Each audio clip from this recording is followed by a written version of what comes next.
Tamam.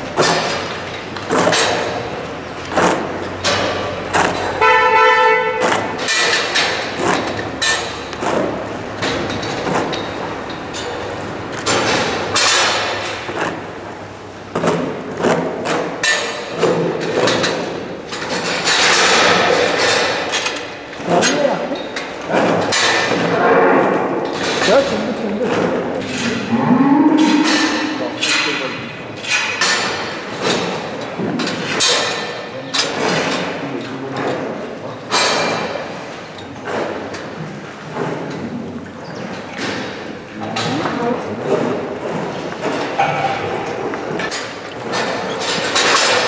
Kendine göre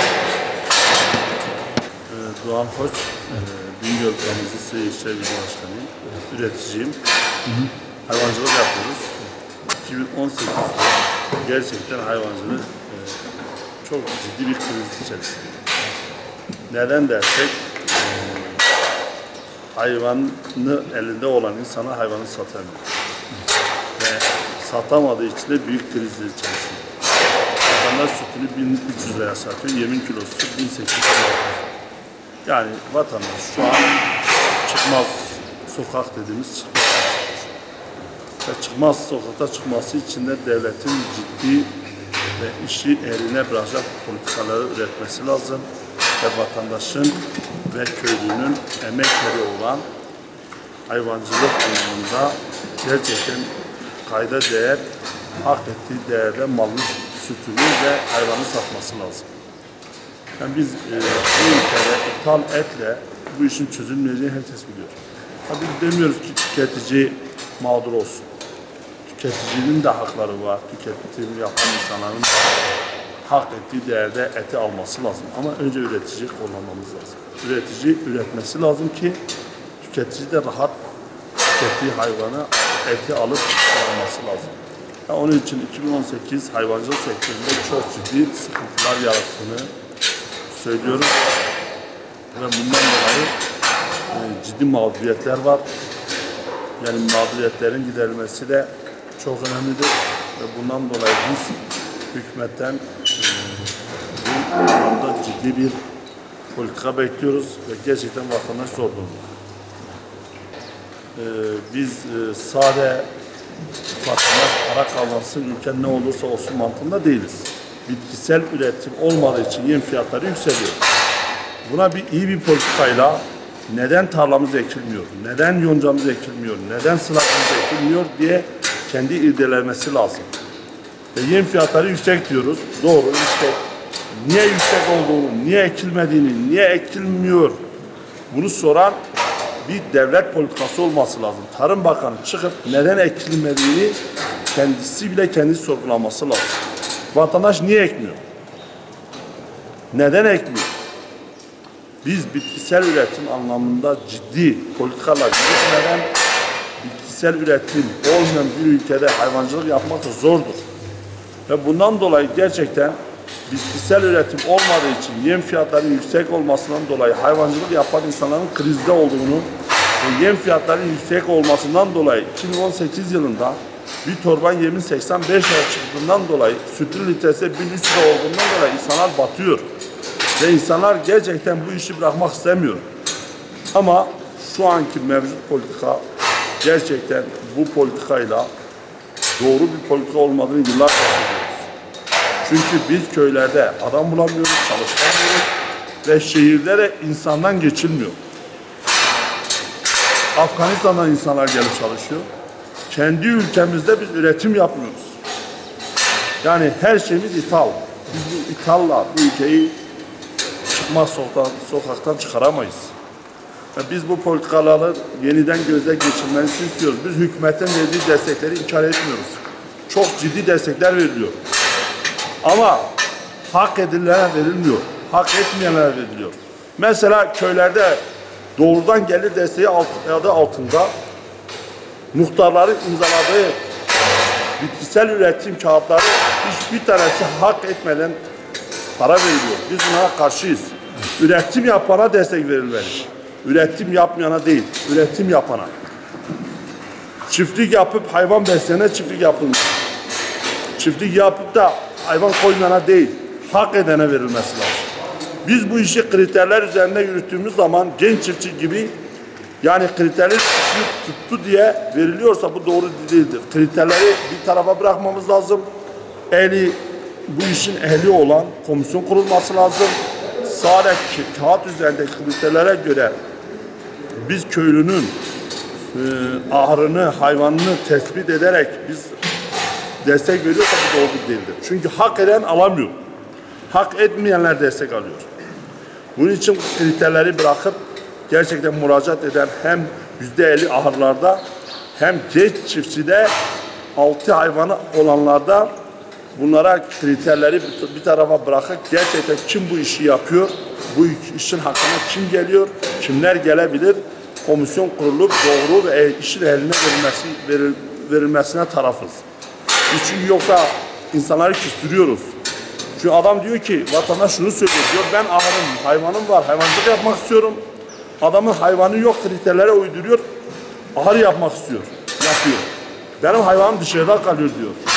Genç çiftçi politikasında aynı şey var.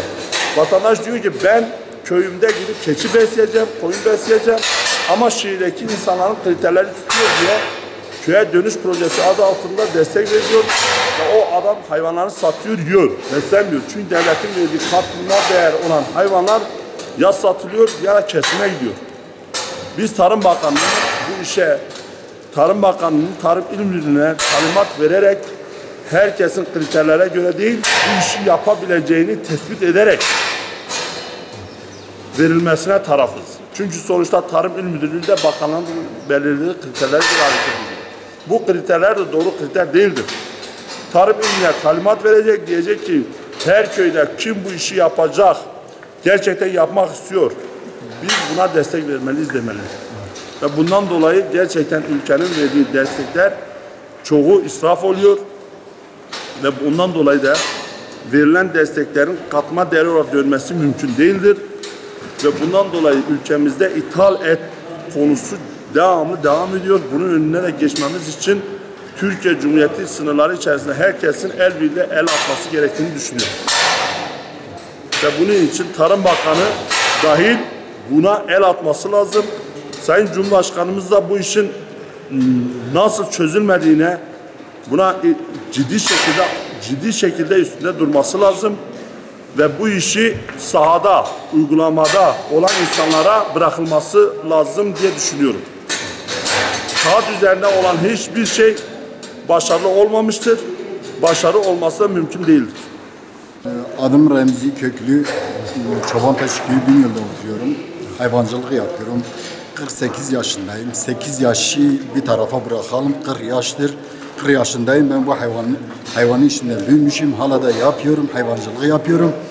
Yani hayvancılığın şöyle yem pahalıdır. Bizim sütümüz para etmiyor. Gerçek devlet teşvik veriyor, yardım ediyor ama hak edenlere vermiyor. Hani hakkından gelen kişiye vermiyor. Bu genç çiftçilik 30 milyar genç çiftçilere hibe veriyor. O 30 milyar şirket, 15 milyar şirket kendine alıyor. 15 milyar gidip de hayvancılık, damızlığa olmayan hayvanları getirip millete dağıtıyor. O millete verilen hayvanları da kimse hakkından gelmiyor, kimse beslemiyor, satıyorlar çünkü damızlığa olmadığın için kimse verim alamıyor. Evet. Eğer bu devlet tarım müdürü deseydi, vatandaşa deseydi bu 30 milyar biz hibe veriyoruz, siz gidip kendinize hayvanı alın, küpe numarasını getirin, o parayı biz o hayvanın sahibisine, biz ona hesabına biz yatırıyoruz. Öyle yapmıyor. Adama hayvanın dayısı var, torpille şuna buna hayvan veriyorlar. Bu hayvanı götürüp de kamyon üzerine daha gelmeden hayvanı satıyorlar. Çünkü Türkiye'de onun için hayvancılık bitmiştir. Bizim burada da bitki olarak hayvanı biz besliyoruz. Yem pahalıdır, arpa pahalıdır, saman pahalıdır. Biz hayvancılık yapıyoruz, sütümüz para etmiyor. Yani bize destek şöyle tarım ahır yapıyorlar mesela.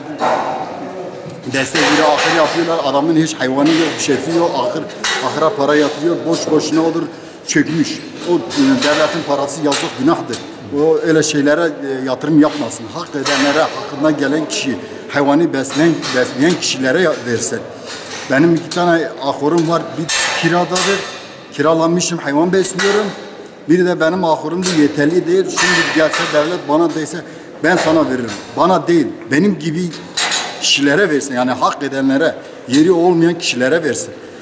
Yem desteği versin. Hayvancılık bir de bu işkur şeyinde millet burada hepsi gitmiş çarşıda, sokaklarda oturuyorlar. Biz yazın ortasında para bizim elimizdedir. Yomiyle kimseyi bulamıyoruz, çalıştıramıyoruz. Bizim otomuz hep böyle kuru oluyor. Kimse çalışmıyor çünkü bu iş kurdu. Ondan sonra adam göç etmiş, şehire gitmiş.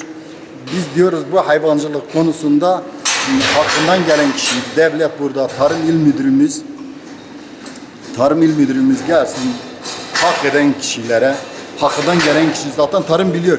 Kimin hayvanı var, kimin yok. Tarım her şeyi biliyor bunu. Hakkından gelen kim onlara versin.